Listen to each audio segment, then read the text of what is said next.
আজ চৈত্র সংক্রান্তির শেষ দিন। তো এই সংক্রান্তির দিনে ওপার বাংলার একটা নিয়ম আছে পাছন রান্না করা। আমার বাপের বাড়িতে যদিও ওই নিয়মটা নেই, শ্বশুরবাড়িতে এসেই শেখা। তো দেখো এখানে ওই প্রায় ২০-২৫ রকমের সবজি এবং সব রকমের ডাল মিলিয়ে কিন্তু একটা সবজি ডাল রান্না করা হয়, আর যেটাকে পাছন বলা হয়। এই প্রথমবার আমি বানাচ্ছি। প্রত্যেক বছর শাশুড়ি মাই বানায়, উনি এবছর আর আমাদের মধ্যে নেই। আর উনি সবসময়ের জন্য বলতো যে আমি না থাকলে এই নিয়মটা তুমি করবে তো? তো আমি চেষ্টা করেছি ওনাকে দেওয়া কথাটা রাখার। আমি আমার মতো করে ওনাকে যেভাবে বানাতে দেখেছি, আমি আমার মতো করে চেষ্টা করছি। প্রতি বছরই দাঁড়িয়ে দেখতাম উনি বানাতো। তো দেখো আমি এখানে সমস্ত সবজিগুলোকে কেটে নিলাম এবং এখানে মুগ ডাল আর ছোলার ডাল আমি নিয়ে ভিজিয়ে রাখলাম। আর শুকনো খোলায় কিছু গোটা গরম মশলা, জিরে আর ধনে আমি একসঙ্গে ভেজে নিয়ে সেটাকে গুঁড়ো করে নিয়েছিলাম মশলা হিসেবে ব্যবহার করার জন্য। উনি এগুলোই ব্যবহার করতো। উনি যেভাবে রান্নাটা করতো আমিও ঠিক সেভাবেই করার চেষ্টা করেছি। তারপরে কিছুটা কাঁচা বাদাম আমি তেলের মধ্যে একটু নেড়ে নিলাম। একটু ভাজা লাল লাল করে ভেজে নেওয়া অবধি অপেক্ষা করলাম।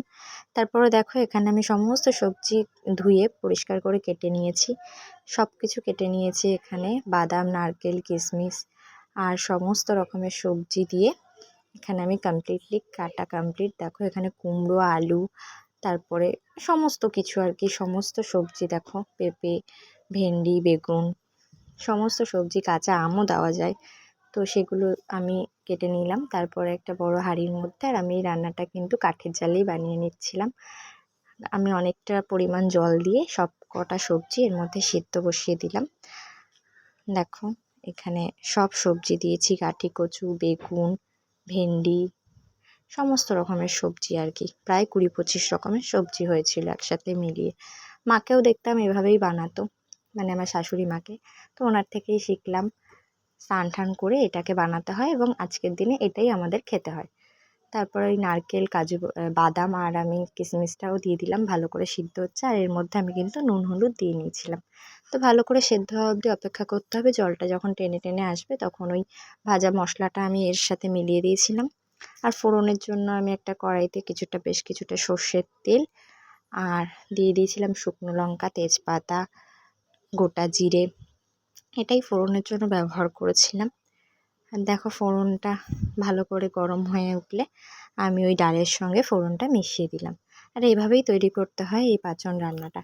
মানে মাকে যেভাবে দেখতাম আর কি সেভাবেই আমি করার চেষ্টা করেছি। এই প্রথমবার আমি ওনাকে ছাড়া বানালাম।